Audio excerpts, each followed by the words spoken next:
네, 진사로입니다. 58회 한능검 심화 31번부터 계속하여 해설 강의를 이어가도록 하겠습니다. 다음 상황이 전개된 배경으로 옳은 것은 하고 물었어요. 자, 박승환은 병대에 대한 해산 소식을 듣고 통곡하며 부하들에게 말하기를 이제 국가가 망하였는데도 일본인 하나를 죽이지 못하였으니 죽어도 죄를 씻지 못할 것이다. 차라리 내가 죽고 말겠다라고 하면서 결국 자결하였다라고 되어 있습니다. 자, 병대에 대한 해산이에요. 자, 그렇기 때문에 이거는 군대 해산에 관련된 거고, 이 군대 해산이 이루어지게 된 거, 이거는 이제 한일 신협약. 다른 말로 정미 7조약이죠. 자, 그렇기 때문에 정답은 바로 1번 나옵니다. 정미 7조약 나왔고요. 이 군대 해산이 이루어지면서 이때 이 박승환 대대장이었을 거예요. 이분은 이제 자결을 하셨고, 이제 그 분노에 찬 다른 이 군인들은 그 대거 의병에 가담하게 됩니다. 그게 정미의병이죠. 13도 창의군 결성됐고 이들이 이제 서울 진공작전까지 시행을 했죠. 자, 일제가 배고인 사건을 조작하였다. 이거는 이제 신민회가 와해되는 결과로 이어져요. 자, 그 다음에 초대 총독으로 데라우치가 부임하였다. 이게 이제 한일 병합조약에서 이제 그 대한제국의 국권이 결국 일본으로 넘어가면서 일본에서는 조선 총독부를 설치했다. 이런 흐름으로 이어지는데 그때 총독이 데라우치였다라는 겁니다. 만약에 안중근 의사의 의거가 없었다면 초대 총독은 아마도 이토 히로부미였을지도 몰라요. 자, 기후각서가 일제 강압에 의해 조인되었다. 요거는 사법권 박탈. 그 다음에 일진회가 한일 합방을 촉구하는 성명을 발표했다. 이렇게 했는데 이 두 가지 일은 둘 다 1909년에 있었어요. 뭐 연도를 외울 필요는 없지만 그렇게 참고하시면 되겠습니다. 자, 32번 갈게요. 밑줄 그은 이 개혁의 내용으로 옳은 것은 하고 물었습니다. 자, 고종 32년에 대해서 보니까 실록에 1895년 12월에 기록이 없다. 11월 16일 다음 날이 1896년 1월 1일인데 뭐냐라는 건데 당시 추진된 이 개혁으로 태양력이 도입됐기 때문이다라는 거죠. 자, 태양력이 도입된 개혁 바로 을미 개혁입니다. 일본이 그 명성황후를 시해한 이후에 고종을 협박해서 강제로 추진됐던 개혁이라고 보면 되겠죠. 이 을미 개혁에 대한 건데 이제 을미 개혁에 대해서 기억해야 될 건 크게 세 가지입니다. 그 태양력 실시된 거랑 단발령, 그 다음에 또 하나는 연호로 건양을 썼다라는 거예요. 그래서 정답은 3번 건양이라는 연호의 제정, 이게 답이 되겠습니다. 자, 지계 암원을 설립하였다. 이건 이제 광무개혁이죠. 양전사업 및 지계 발급, 그거고 대한국 국제를 반포한 거는 대한제국 수립 직후의 일이에요. 그 다음에 개혁 추진기구로 교정청을 설치하였다. 요거는 동학농민운동 때의 일인데 저 교정청은 이제 정부기관 측에서 설치한 거고 농민 쪽에서 설치한 개혁기구는 집강소이죠. 자, 군제를 개편하여 5군형을 2형으로 통합하였다. 요거는 통리 기무 아문의 개화정책 중 하나예요. 그러니까 그 전까지 조선의 군대 체계는 5군형이었는데 이걸 갖다가 2형으로 통합을 했다 이거죠. 이게 이제 그 90군대가 된 거예요. 그러면서 별기군이 창설됐다. 이렇게 이어진다는 겁니다. 33번. 밑줄 그은 이곳에서 있었던 민족운동으로 옳은 것은 하고 물었어요. 자, 옆 사진은 우리 할머니의 젊을 때 모습인데 할머니는 19살 때 사진만 보고 할아버지랑 결혼하기로 한 뒤 당시 포화라고 불리던 이곳으로 가셨다라고 나와 있어요. 자, 할아버지는 이미 1903년에 갤리코를 타고 가셔서 사탕수수 농장에서 일하고 계셨고 두 분은 고대남경에서도 열심히 일해서 호놀룰루에 터전을 잡으셔서 지금도 많은 친척이 살고 있다라고 나와 있습니다. 자, 뭐 사탕수수 농장이라는 거 그리고 이제 호놀룰루라는 지명을 통해서 알 수 있는 이 지역 바로 하와이 되겠습니다. 하와이. 미국의 50번째 주죠. 하와이고요. 일단 정답 먼저 찾고 말씀을 좀 드릴게요. 이 하와이에 대해서는 이렇게 이제 이주했던 노동자분들 관련된 내용이 있고 또 하나가 그 일제 강점기가 될 때 대조선 국민군단이 조직됐다라는 거예요. 박용망 선생께서 주도해가지고 조직했는데 뭐 그분의 이름까진 몰라도 대조선 국민군단은 아셔야 합니다. 5번이 정답이요. 요 대조선 국민군단이 하와이라고 보시면 되겠고, 다른 것도 볼게요. 대종교 계열의 중강단이 결성되었다. 자, 요 중강단은 나중에 그 북로 군정서로 이어집니다. 그래서 요게 이제 그 북간도 지역. 자, 권업회가 조직되어 권업신문을 창간하였다라고 했는데 저 연해주입니다. 연해주에 대해서는 신한촌, 그 다음에 권업회, 권업신문, 그리고 최재형 선생이라는 분의 이름까지도 알고 계시면 좋겠어요. 사회주의 계열의 한인 사회당이 조직되었다. 이건 이제 러시아 지역이라고 보면 되겠고, 러시아입니다. 자, 그 다음에 독립군 양성을 위한 신흥무관학교, 이건 이제 서간도인데, 특히나 이 신흥무관학교는 신민회가 세웠던 신흥강습소, 거기에서 이어졌다고 보시면 되겠죠. 자, 여기 이제 문제에서 본문에 하와이 나왔는데, 여기서 말씀하고 계시는 이 할머니, 이분이 아마도 사진만 보고서 할아버지랑 결혼하기로 했다라는 데서 사진 신부, 그 사진 신부 중 한 분으로 보입니다. 이때 하와이에서는 이제 먼저 노동자분들이 가셔서 사탕수수 쪽에서 일을 하셨고, 그 다음에 이제 이분들도 결혼을 해서 이제 자녀를 낳고 사셔야 되기 때문에 신부가 필요하잖아요. 그래서 또 모집이 됐던 분들이 바로 사진 신부. 그래서 이 할머니께서 이제 사진만 보고 할아버지로 이제 결정을 하시고 가셨다라는 거죠. 뭐 하와이뿐만이 아니라 멕시코, 뭐 여기 나와 있는 것처럼 뭐 간도 지역, 연해주 뭐 많습니다. 우리 한인들이 이제 이주했던 곳이 굉장히 많은데 이분들 정말 고생 많이 하셨고, 또 하나가 이 일제강점기에 독립을 위해서 많이 지원을 해주셨던 분들이기도 해요. 이렇게 막 노동 착취까지 당하시면서 고된 일을 해가지고 겨우 번 그 푼돈을 모아서 우리 대한민국 임시정부의 독립공채를 산다든지 이렇게 하면서 독립활동에 많이 지원해 주셨던 분들이에요. 지금 이제 후손분들 다 그 지역에 살고 계실 텐데 그분들의 조상분들께 그 감사하는 마음을 좀 가져봤으면 좋겠습니다. 자, 34번 갈게요. 다음 기사가 나오게 된 배경으로 적절한 것은 하고 물었습니다. 자, 기사를 보니까 총독의 임용 범위를 확정하고 지방자치제도를 실시한다.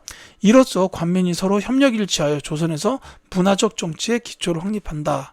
라고 이렇게 이제 기사가 써 있는데 자, 이 기사를 읽고 계신 분의 통찰력을 봅시다.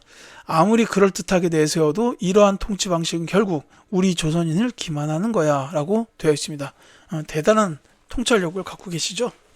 자, 여기 보면 이제 문화적 정치라는 데서 알 수 있습니다. 요거는 이른바 문화 통치.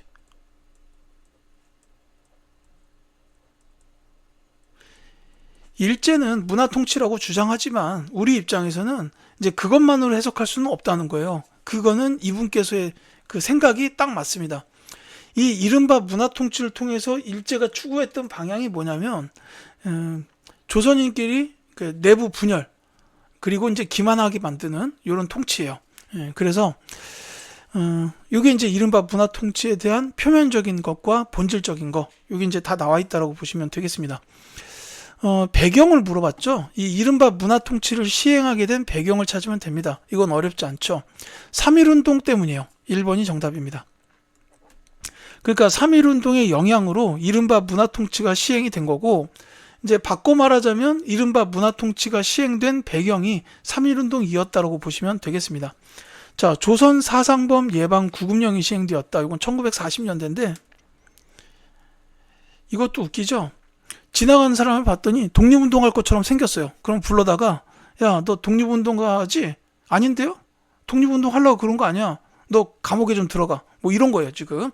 말도 안 되는. 그 다음에 분하로드 운동이 동아일보를 중심으로 추진되었다. 1930년대 초죠. 이게 이제 동아일보에서 주도한 그 농촌 계몽운동이라고 보시면 되겠고, 조선일보에서는 문자 보고운동 했습니다. 그 다음에 조선노동총동맹과 조선농민총동맹이 설립되었다. 이건 이제 1920년대인데, 자, 이거 관련돼 가지고 이제 일어났던 노동쟁의가 있죠. 암태도 소작쟁이, 그 다음에 원산 총파업 이런 것들이 있었다라는 겁니다. 이 동맹과 관련이 되죠. 자, 내선 일체를 강조한 황국 신민 서사의 암송이 강요되었다라고 나왔는데, 이건 이제 1930년대 중반 이후 일제가 침략 전쟁을 확대하던 시기에 이제 대표적인 키워드가 두 가지가 있죠. 민족 말살 통치, 그리고 국가 총동원법 시행, 이렇게 있는데, 그 민족 말살 통치 중에 황국 신민 서사의 암송이나 창씨개명, 신사참배, 궁성요배 이런 것들이 있고, 국가 총동원법 시행과 관련된 게 이제 공출과 배급이 있고, 그 다음에 인력 수탈로 강제징용이나 학도 지원병, 그 다음에 여성 정신근로, 즉 위안부 같은 이런 것들이 여기에 해당한다라고 보시면 되겠습니다. 자, 35번 갈게요. 가다를 작성된 순서대로 옳게 나열한 것은 했는데, 대한민국 임시정부에 대한 얘기예요. 자, 국무령에 이상용이 취임했다라는 거, 그 다음에 대일선전 성명서를 발표했다, 그 다음에 창사에서 광저우로 청사를 이전했다, 이건데 하나하나 말씀을 드릴게요. 이 국무령에 이상용이 취임했다라고 되는데, 요거는 그 임시정부의 정치제도가 대통령 중심제부터 시작을 해가지고 내각 책임제로 옮겨져요. 그래서 그 내각 책임제가 된 게 이제 국무령 제도라고 보시면 됩니다. 그러니까 이게 내각 책임제 때문에 나오게 된 직제예요. 대통령제에서 국무령제 이렇게 바뀐 거죠. 그래서 이게 이제 언제 이루어졌냐면, 그 1923년에 국민 대표회의가 있게 되고, 그때 이제 그 시기 직후에 이승만이 탄핵돼요. 그래서 이게 뭐 국제연맹에 위임 통치해가지고 탄핵됐고, 그러면서 그 과정에서 이제 박은식 선생께서 잠시 대통령을 하셨다가 이제 헌법을 바꿔서 내각 책임제로 간 거예요. 그러니까 이건 이제 1920년대 중반의 일입니다. 자, 그 다음에 대일선전 성명서를 발표했다. 요거는 1940년대예요. 이 42년인가 43년인가 정확한 연도가 기억이 안 나네요. 이게 그 충칭에 정착한 이유입니다. 이때 이제 일제가 패망할 가능성이 높아지던 시기예요. 그래서 이제 대일선전 성명서, 그러니까 선전포고했다 이거고, 자, 창사에서 광저우로 청사를 이전했다. 이건 연도로 따지자면 1938인데, 연도보다 더 중요한 게 뭐냐면, 지금 이 임시정부는 그 한인 애국단에 특히 윤봉길 선생의 그 상하이 훈코 공원 의거 활동이 성공을 이루면서 이제 임시정부의 존재감이 국제사회에 각인은 됐지만, 문제는 이제 상하이에서 더 이상 활동하기가 어렵게 된 거예요. 그래서 이 활동 이후에 계속해서 이동을 합니다. 일제가 눈에 불을 켜고 이제 감시하는 중이에요. 그러니까 계속하여 몰래 이동을 했다 이거죠. 그래서 이제 최종적으로 충칭에 정착한 게 1940년이에요. 근데 여기 보면 창사에서 광저우로 청사를 이전했다라는 거는 결국 충칭 정착하기 이전 일입니다. 연도로 따지자면 1938년이지만 연도를 기억하실 필요는 없고, 이제 충칭 정착 이전이다, 이렇게 보시면 구분이 되겠죠. 자, 그래서 가가 가장 먼저고 다 나 순서가 되겠다라는 2번이 정답이 됩니다. 자, 36번 갈게요. 가단체에 대한 설명으로 옳은 것은, 자, 폭탄을 구해 숨겨놓은 이유가 뭐냐 하니까는, 우리는 상하이로 가서 폭탄을 구해서 피로써 독립을 이루려고 했다. 폭탄으로 고위관리를 죽이고 중요 건물을 파괴하여 독립을 쟁취하고 하였고, 이것이 중국 지린성에서 김원봉과 함께 의열단을 조직한 이유입니다. 제가 벌써 답 말씀드렸죠? 의열단입니다. 자, 이제 폭탄을 통해서 피로써 독립을 이루려고 했다. 그 다음에 김원봉과 함께 조직했다. 의열단이죠. 자, 의열단에 대한 설명을 찾으라는 문제입니다. 선지도 어렵지 않죠? 의열단의 활동 지침이 된 거는 신채호 선생께서 쓰신 조선혁명선언이에요. 그래서 정답은 1번이 되겠습니다. 이제 뭐 김상옥, 나석주, 김익상, 김지섭, 박재혁 뭐 이런 의사분들께서 활동을 하셨고, 뭐 여기 곽재기 의사, 이성호 의사 이런 분들 나와 계시죠. 자, 일제의 황무지 개강권 요구를 저지하였다. 요건 이제 보안해 애국 계몽운동 단체 중 하나죠. 복벽주의를 내세우면서 의병 전쟁을 준비하였다. 요거는 독립의군부. 고종의 밀명을 받은 임병찬이 조직했죠. 자, 삼균주의를 기초로 하는 건국 강령을 발표하였다. 이게 이제 대한민국 임시정부예요.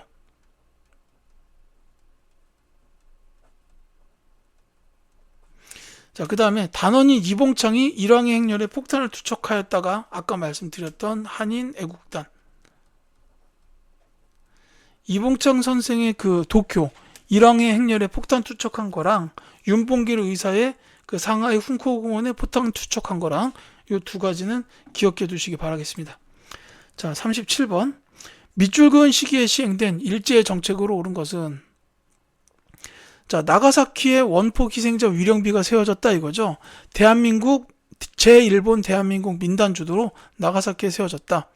국민 징용령이 공포된 이후의 시기에 노동자 등으로 끌려갔다가 원폭으로 희생된 한국인을 추모하는 비.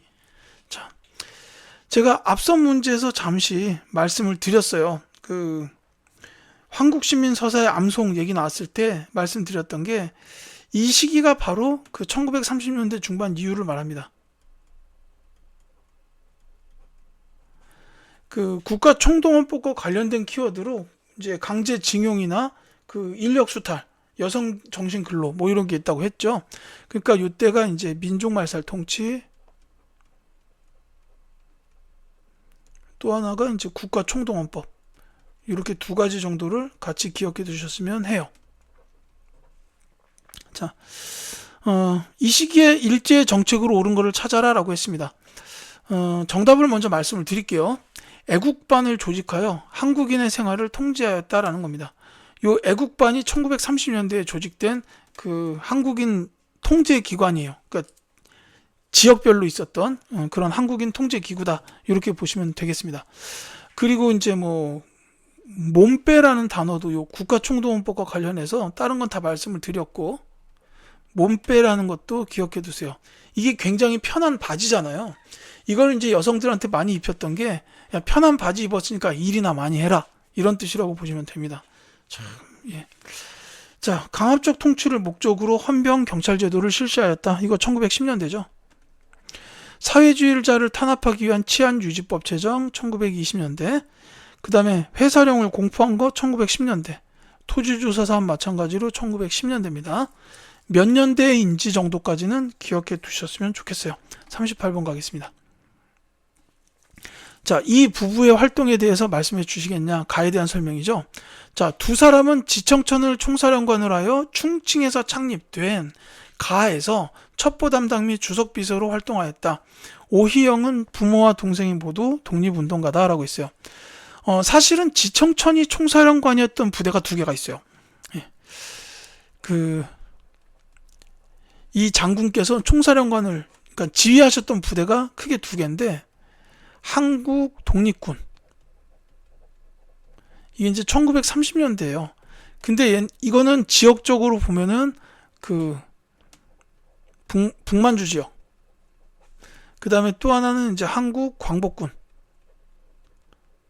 이거는 이제 1940년대인데, 이거는 이제 대한민국 임시정부 산하의 부대이기 때문에 충칭에서 만들어졌다. 이렇게 보시면 되겠습니다. 자, 충칭에서 창립됐다고 했기 때문에 여기 가에 들어갈 부대는 한국 광복군이 될 거예요. 자, 한국 광복군 설명을 찾아주면 되겠습니다. 정답 찾는 게 어렵지는 않을 거예요. 왜냐하면 한국 광복군에 대해서는 임시정부 산하부대 이거 말고 인도와 미얀마 전선에서 작전을 수행했다라는 거랑 미국과 연계해서 국내 진공작전을 추진하였다. 이게 있어요. 그래서 정답이 3번이 되는 겁니다. 국내 진공작전 추진 나왔죠? 그래서 정답이 3번이에요. 그 다음에 이 한국 독립군의 경우는 1930년대 북만주 지역, 이게 이제 혁신의회 산하부대예요. 그래서 이때는 그 쌍성보 전투, 대전자령 전투를 중국과 연합해서 승리를 이끌었다. 이렇게 기억해 두시면 되겠습니다. 남만주 지역은 조선혁명군이죠. 양세봉 장군. 자, 그 다음에 지금 말씀드린 그거, 남만주 지역의 조선혁명군이 영능가 전투에서 일본군에게 승리한 부대예요. 자, 그 다음에 중국 팔로군에 편제되어 항일전선에 참여하였다. 이 팔로군에 편제된 부대는 조선의용군입니다. 자, 그 다음에 중국 관내에서 결성된 최초의 한인 무장 부대는 조선의용대. 그 다음에 간도 참변 이후 밀산에서 집결하여 자유시로 이동한 부대는 대한독립군단.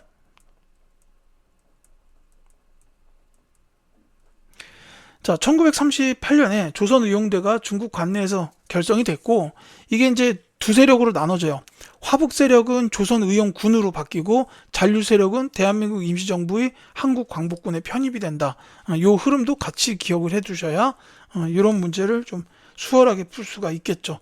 항상 이 군사조직 군대 문제는 꽤 어려우니까 좀 따로 공부해 두실 필요가 있으리라고 봅니다. 자, 39번. 다음 자료의 상황이 나타내게 된 배경으로 적절한 것은? 하고 물었어요. 자, 우리는 조국 흥망의 관두에서 위기를 극복하기 위해 오직 민족 자결한 측에 의하여 남북 통일과 민주 독립을 촉진해야겠다.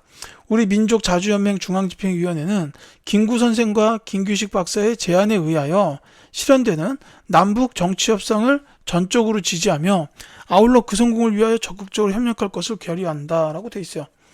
자, 김구 선생과 김규식 박사의 제안에 의해서 실행되는 남북 정치협상, 이건 바로 남북협상을 뜻하죠. 이 김규식 두 분께서 이제 평양으로 가서 김일성을 만난 그 협상이다라고 보면 됩니다. 이 남북협상을 왜 갔냐? 배경을 찾으라는 문제니까, 이 남북협상을 가게 된 거는 이제 남북한이 통일된 하나의 정부를 수립하고자 했던 노력이라고 보면 돼요. 근데 이 직전에 있었던 일이 뭐가 있었냐면은, 이제 유엔의 소총회에서 그 선거가 가능한 지역만이라도 해라, 남한 지역이라도 단독 선거 해라, 이렇게 나온 거예요. 그러니까 이제 김규식 이분들께서는 그러면 안 돼. 남북한 통일정부 수립해야 되는데 남한만 단독 선거하면은 이거는 분단하자는 얘기 아니냐라는 거예요. 그래서 김일성 만나러 간 건데, 그래서 지금 말씀드린 거가 배경입니다. 즉 정답이 3번이에요. 유엔 소총회에서 남한만의 단독 선거가 결의되었다라는 거죠. 그래서 이러면 안 되니까 김규식 두 분께서 남북 협상하러 가셨다. 이렇게 보면 되겠습니다. 요거는 이제 해방 공간이라고 부르는데, 요 흐름은 좀 기억을 해 두셔야 돼요.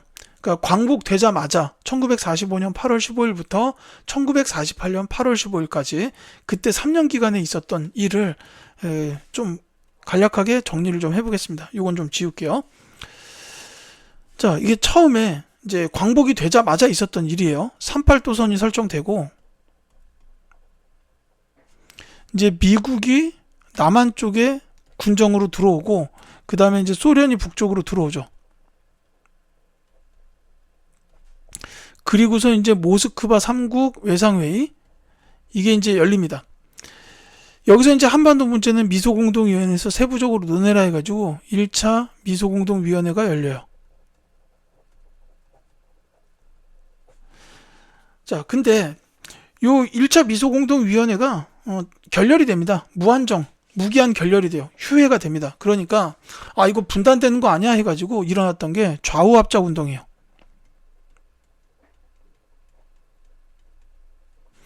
근데 이 좌우합작 운동 잘 안 되죠. 그리고서 2차 미소공동위원회가 열리는데,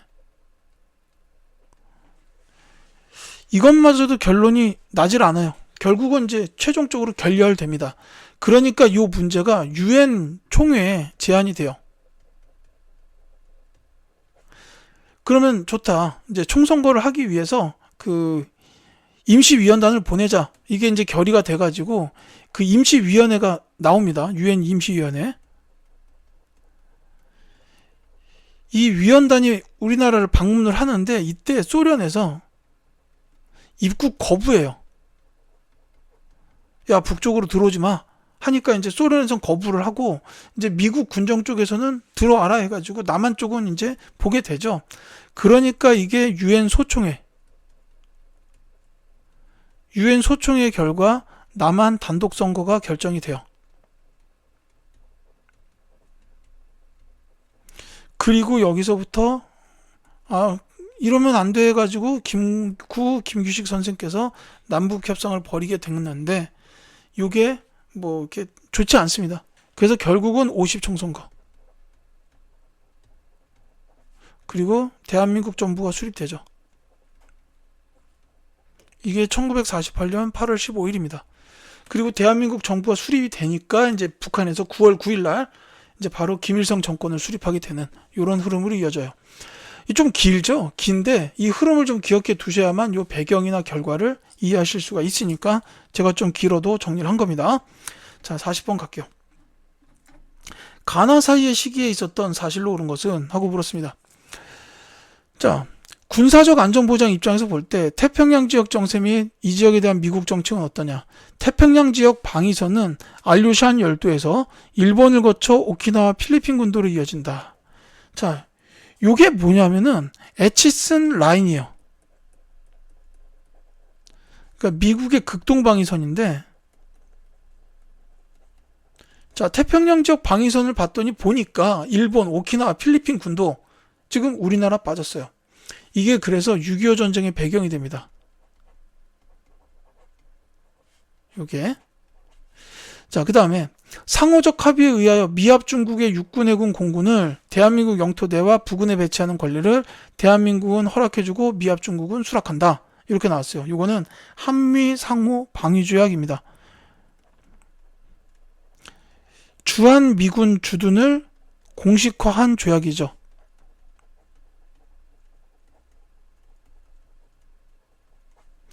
자, 그러니까 결국은 이 두 가지 사이에 있었던 사실이라 하면 결국은 6.25 전쟁을 찾으면 돼요. 6.25 전쟁 직전 직후이기 때문에 6.25 전쟁 때 일어났던 일을 찾아주면 되는데 이게 선지가 꽤나 어렵습니다. 정답을 말씀드리자면 이 6.25 전쟁이 진행되다가 이제 어느 순간 소강 상태가 되죠. 1951년 정도가 되면 이제 계속 그냥 끊임없는 소모전 이렇게만 이루어지고 산팔도선 주위에서 공방만 일어나는데, 그러니까 이제 소련 쪽에서 정전협정 하자라고 제의를 합니다. 그래서 미국과 소련이 이제 협의를 벌이는데 이때 협상이 잘 안 돼요. 포로 교환 문제 때문에 그런 건데, 그러니까 이렇게 협상이 지지부진하니까 이승만 정부에서 이제 독단적으로 갑자기 반공포로를 석방하는 일이 일어나요. 자, 그게 이제 5번에 있습니다. 그래서 정답이 거제도 포로 수용소에 있던 반공포로의 석방, 이게 이제 6.25 전쟁 중에 있었던 일입니다. 그래서 정답이 5번이에요. 이거 외에도 뭐 전쟁과 직접 관련된 뭐 인천 상륙 작전이나 흥남 철수, 일사 후퇴 내지는 중국군이 개입했다라든지 이런 게 나오면 어렵지 않았을 거예요. 근데 이게 조금 어려워진 거는 반공포로의 석방이 6.25 전쟁 중에 있었다라는 거, 이게 조금 어렵죠. 또 한 가지가 있다면 발췌 개헌이 이루어진 것도 6.25 전쟁 중이에요. 발췌 개헌. 대통령의 그 선거 방식을 직선제로 바꾼 이런 개헌이라고 보면 되겠습니다. 이게 나와도 3점이 될 가능성이 있죠. 자, 좌우합작위원회가 출범했거나 그 다음에 여수 순천 11구 사건은 전쟁 전입니다. 6.25 전쟁 전이에요. 좌우합작 운동은 앞문제에서 말씀드렸고, 여수 순천 11구 사건은 남한만의 단독 선거를 반대해가지고 일어났던 사건 중 하나죠. 자, 미국 의회에서 트루먼 독트린이 발표되었다. 요거는 이제 1947년이라 역시 전쟁 전입니다. 자, 베트남 파병에 관한 브라운 각서 체결, 요거는 박정희 정부이기 때문에 전쟁 뒤의 일이에요. 자, 이렇게 해서 40번까지를 모두 말씀을 드렸고요. 41번부터 50번까지는 다음 영상에서 설명드리도록 하겠습니다.